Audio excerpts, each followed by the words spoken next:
Alléluia. Amen. Est-ce que tu peux acclamer le Seigneur pour sa présence?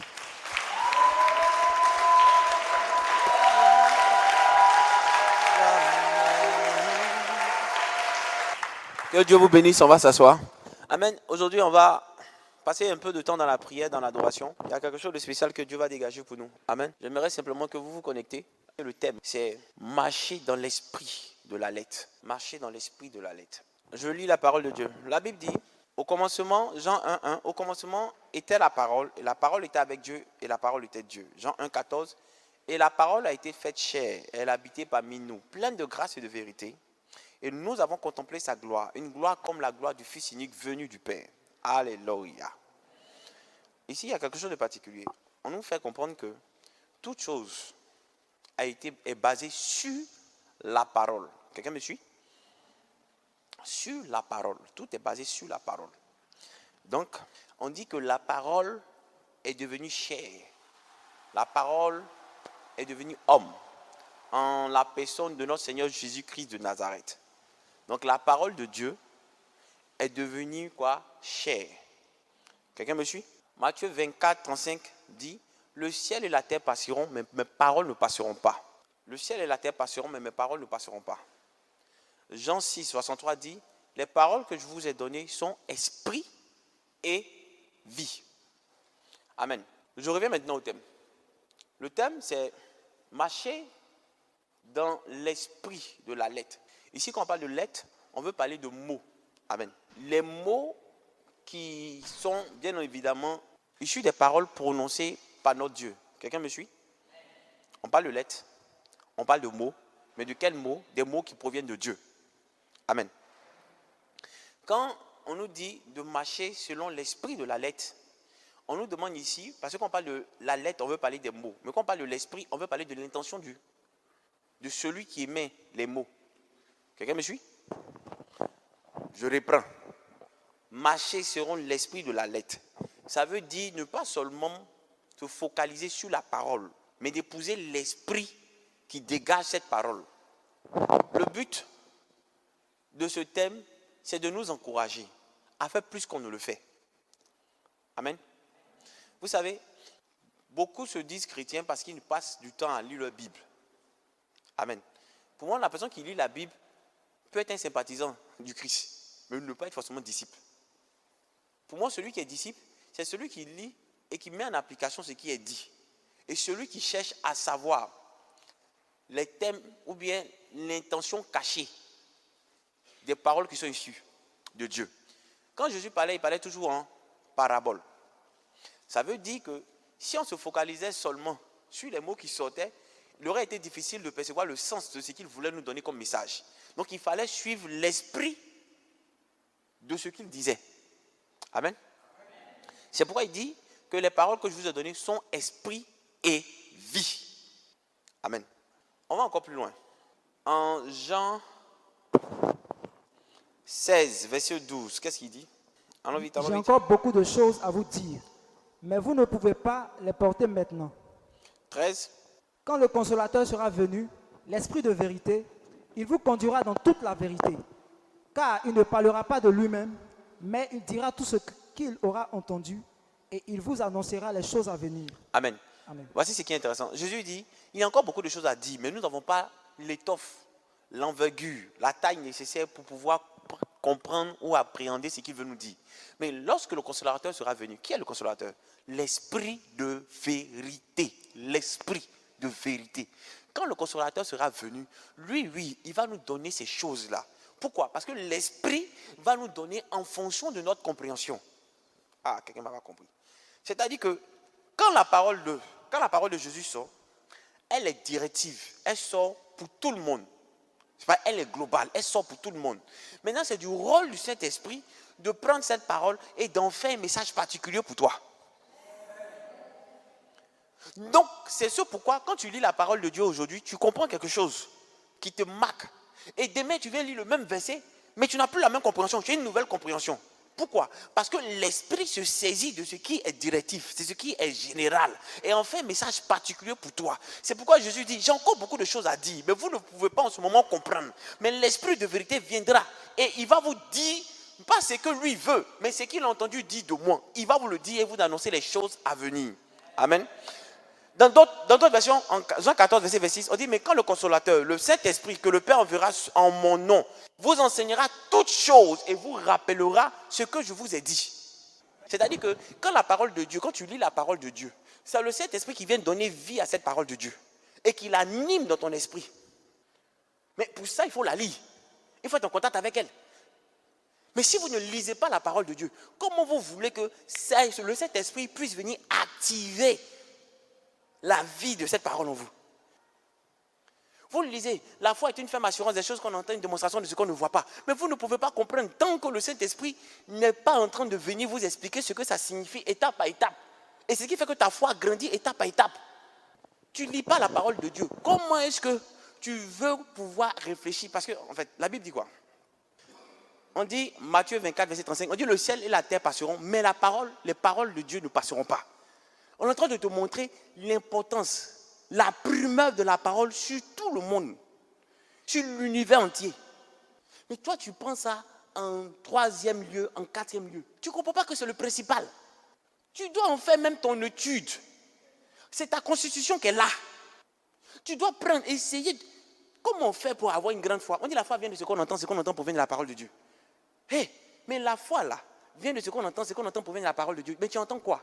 Ce n'est pas forcément les mots que nous disons, mais c'est ce que le Saint-Esprit te dit.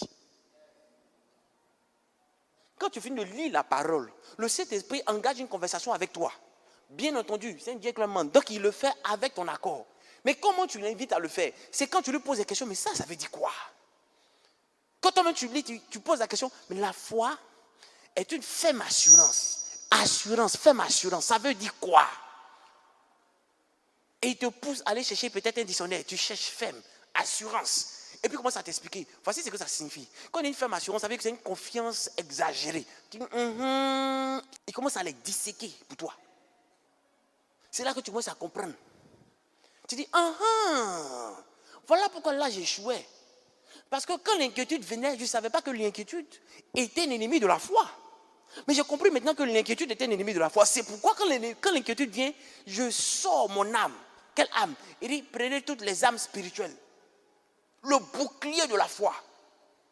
Donc quand je sors le bouclier de la foi, comment je le brandis? C'est en prononçant le contraire de ce que l'inquiétude veut me faire faire. Passez pas du temps avec la parole. Et vous espérez quoi? C'est pourquoi ça ne vous gêne pas. Quand on vous donne l'argent pour aller acheter quelque chose, et puis vous gardez la monnaie, vous ne voyez pas ça malhonnêteté. Pourquoi? Parce que tu ne lis pas la Bible pour que le Saint-Esprit attire ton attention sur le fait que l'argent, là, ce n'est pas pour toi. Que tu devais normalement dire à la personne que tu m'as donné 5 000. Je suis allé négocier. C'était 3 000. J'ai négocié pendant 3 heures pour que ça soit 1 500. Voici les 1 500. Et c'est la personne qui décide de te donner. Tu ne peux pas comprendre ça. Pour toi, ce n'est pas péché. C'est quelque chose de normal. Pourquoi? Tu n'as pas lu la parole de Dieu. Donc le Saint-Esprit ne peut pas se saisir de la parole qui va te transformer. Son activité en toi est limitée à cause du fait que la base de la parole en toi est aussi petite. Et même si tu avais même une relation particulière avec lui, j'aurais dit qu'il aurait pu faire grâce de te parler directement de certaines choses concernant ton caractère, parce que tu lui parles quotidiennement. Mais c'est de façon circonstancielle que tu lui adresses la parole. Ce sont ces petites choses-là que vous faites en répétition et que vous ne comprenez pas que c'est ça qui parle contre vous. On ne doit pas vous dire toujours les mêmes choses. Mais on est obligé de vous dire toujours les mêmes choses parce que vous ne comprenez pas. Vous êtes seulement dans la lettre, vous n'allez pas dans l'esprit de la lettre. Quelle est l'intention? Quand il nous dit fuyons le péché, c'est quoi le péché? Il faut pouvoir identifier le péché partout, dans tout ce que tu fais. Parce que c'est l'esprit de vérité. L'esprit de vérité, c'est l'esprit de la clarté. C'est l'esprit de l'hyper blancheur. Donc il vient attirer ton attention sur tout ce qui est sombre, obscur. Il vient attirer ton attention sur tout ce qui est négatif. Mais en se basant toujours sur la parole. Ou en ayant une conversation particulière avec toi. Vous ne comprenez même pas que vous avez des attitudes qui montrent que vous êtes guindé, orgueilleux ou orgueilleuse. Et vous n'êtes pas en train de travailler dessus. Mais si tu es avec la parole de Dieu, tu aurais su que la parole de Dieu te recommande d'être serviteur des uns des autres. Donc si tu es serviteur, la façon de regarder du serviteur diffère de la façon de regarder du responsable. Ah. Donc il y a des choses que tu n'allais pas te permettre. Et si tu sais que tu es serviteur des uns des autres, tu devrais savoir que tu dois être attentif à ton entourage. Être aux aguets pour voir qui aider. Si je suis bien présent là, à ce moment précis, c'est que Dieu veut manifester sa grâce quelque part. Il y a quelqu'un certainement qui a besoin de moi. Comment faire? Mais c'est quand tu te plonges dans l'esprit de la parole que tu comprends ces choses. On ne peut pas toucher Dieu. On ne peut pas aller à un autre level si on a encore ces petits caractères, ces petits comportements. Si vous faites confiance à Dieu, pourquoi vous avez peur du challenge qui est devant vous? Ça aussi, c'est la parole et la grâce que le Saint-Esprit te donne au travers de tes prières de lecture de la parole de Dieu que tu peux avoir ça. Quoi? Très souvent, quand vous voulez suivre Dieu, vous aurez l'impression de recommencer tout à zéro. Bien entendu, qui vous a poussé à faire les mauvais choix? Ce n'est pas lui. Il était bien là avant. Vous n'avez pas cherché à marcher avec lui. Vous avez fait les mauvais choix. Maintenant, si vous voulez marcher dans sa donne, vous êtes obligé de revenir avec une nouvelle mentalité. Donc, vous devez reprendre à zéro. Mais n'ayez pas peur de reprendre à zéro. Pourquoi vous avez peur de reprendre à zéro? Si vous avez peur de reprendre à zéro, c'est que vous dites qu'il n'est pas à même de vous amener plus loin. Il n'est pas à même de vous permettre d'atteindre le niveau, le haut niveau. Ça veut dire que c'est un Dieu de fable, que tout ce qu'on lit dans la Bible n'existe pas. Demeurez ferme. Marchez dans l'esprit de la lettre. Ne vous focalisez pas seulement sur les mots. Poussez, cherchez à comprendre avec le Saint-Esprit. Qu'est-ce qu'il y a lieu de faire? Comment moi je dois l'appliquer à ma vie? Sachez une chose. Satan suggère le mal, mais c'est l'homme qui fait le mal. Et très souvent, lui-même, il est surpris de la méchanceté avec laquelle les gens font le mal. Frères, sœurs, vous ne pouvez pas devenir autre chose que ce que vous décidez que Dieu fasse de vous. Dieu a des plans pour vous. Mais c'est nous qui laissons Dieu nous montrer le chemin. Si on refuse d'emprunter le chemin, on n'arrivera jamais au bout. Il n'y a rien de définitif, il n'y a rien de gâté. Est-ce que tu comprends? Tu ne peux pas dire non, j'ai pris du retard, ma vie est gâtée. Il n'y a rien de définitif, il n'y a rien de gâté. Je te le dis. Tu peux emprunter un chemin où tu as l'impression que le chemin que tu empruntes, c'est fini, c'est un chemin de non-retour, tu ne peux rien faire. C'est là-bas que Dieu t'attend. C'est là-bas que Dieu t'attend. Sois seulement fidèle.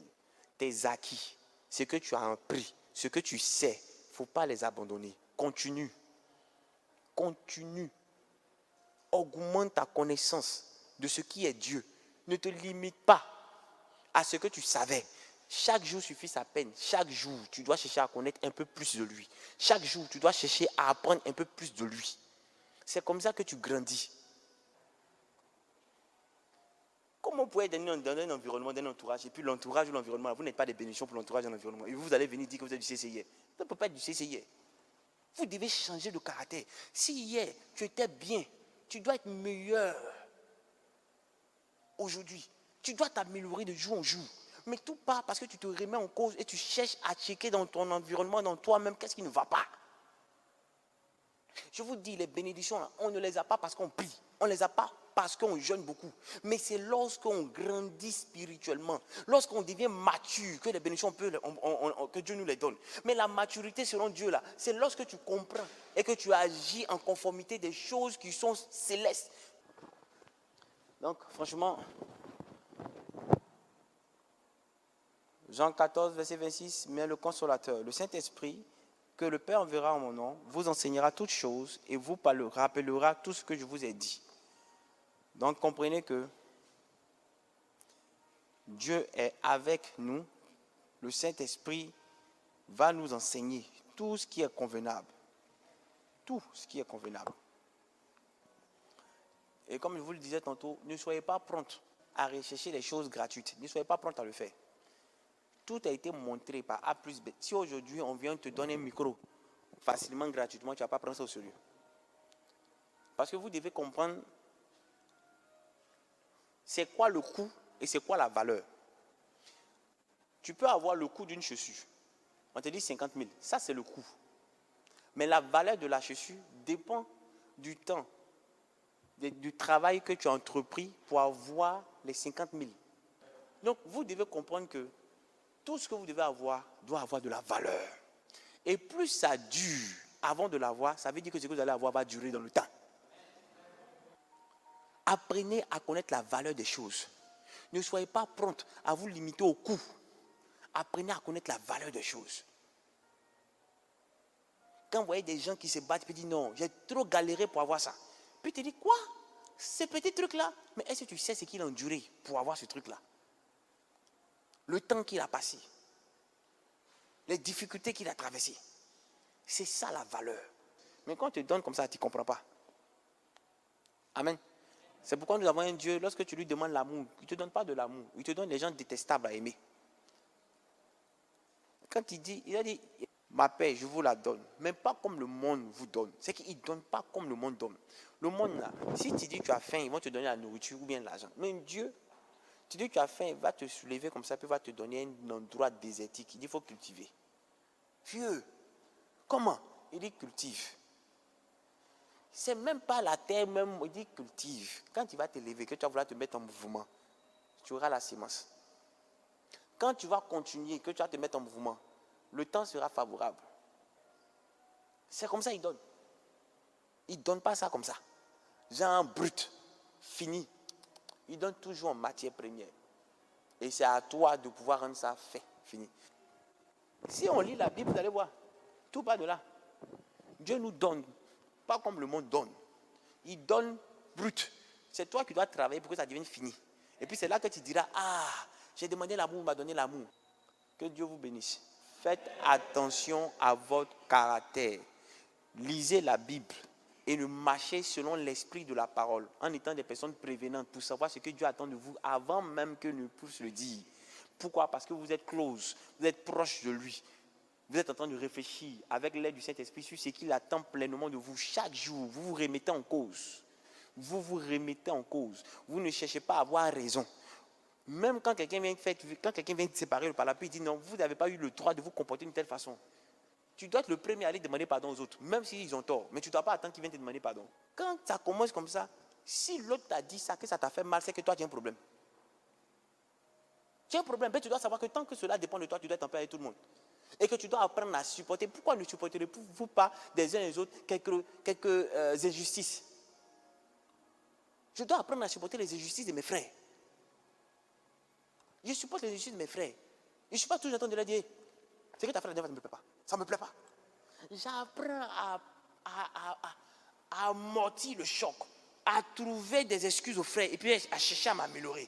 Maintenant, prier pour que Dieu me donne le bon timing pour attirer son attention, pour lui faire comprendre que la façon dont tu as comporté la dernière fois, là, ça m'a un peu fait truc, quoi. Mais comme c'est moi à fort, mais il ne faut pas que tu refasses une autre personne, sinon on ne sait pas comment ça s'est comporté. La Bible dit, quand tu veux faire ton offrande et que tu sais que ton frère a quelque chose, c'est même pas que toi tu as quelque chose contre ton frère, mais tu sais que ton frère a quelque chose contre toi. Va te réconcilier. Amen. Que Dieu vous bénisse. Vous savez, je ne dis pas que ce genre de message manque à l'église, ce n'est pas ce que je dis, mais je dis qu'on a plus besoin d'être saint, de chercher à entrer dans une sainteté véritable. C'est à ce sens-là que Dieu va libérer sa puissance et sa grâce dans nos vies, au milieu de nous. Que Dieu vous bénisse. Tenons ferme. Les rangs vont forcément bouger, les choses vont bouger. Mais soyez sûrs d'une chose, vous ne serez pas aimés. Sachez-le. Si vous n'êtes pas prêt pour ça, déposez le tablier, rendez le tabouret. Les rangs sont faits pour ceux qui n'ont pas peur d'être haïs. Les rangs sont faits pour ceux qui ont la force de continuer, de persévérer, d'être patients et de croire, de continuer à croire malgré les adversités au Seigneur Jésus. Ça ne sera pas facile et ce n'est pas fait pour être facile. Je dis, il y aura des gens qui vont venir, qui seront guéris par des témoignages palpables, qui vont voir des pieds poussés, qui vont faire toutes ces choses. Ne vous étonnez pas que ces personnes-là, du jour au lendemain, retournent pour dire que c'est la magie qui a été opérée pour les guérir. Parce qu'eux sont passés chez tous les féticheurs, on leur a dit que c'est un grand sorcier seulement qui pourra les guérir. Donc si lui qui est noir comme ça n'est pas sorcier, c'est qu'il ne peut pas faire ça. Ça va vous faire mal. Vous aurez voulu vraiment faire palabre. Mais sachez que c'est nécessaire que ça arrive. Si le maître a été traité de Belzébuth, c'est que peut-être que nous, on dira que nous-mêmes, nous sommes les diables. En plus, on est noirs. C'est pourquoi déjà, je vous ai demandé, si vous ne croyez pas, il y a beaucoup d'églises. Mais si vous croyez, tenez ferme. Parce que quand ça va venir là, ce n'est pas le moment de te poser la question de dire, est-ce qu'on est dans quelque chose de bon même? Est-ce qu'on est... Tu avais déjà été prévenu. Tu avais déjà été prévenu. Ça va se passer, ça va se faire. Mais ils seront bien obligés de reconnaître qu'il est au milieu de nous. Il est avec nous. Il nous conduit. Que Jésus est là. Que Dieu vous bénisse. Amen.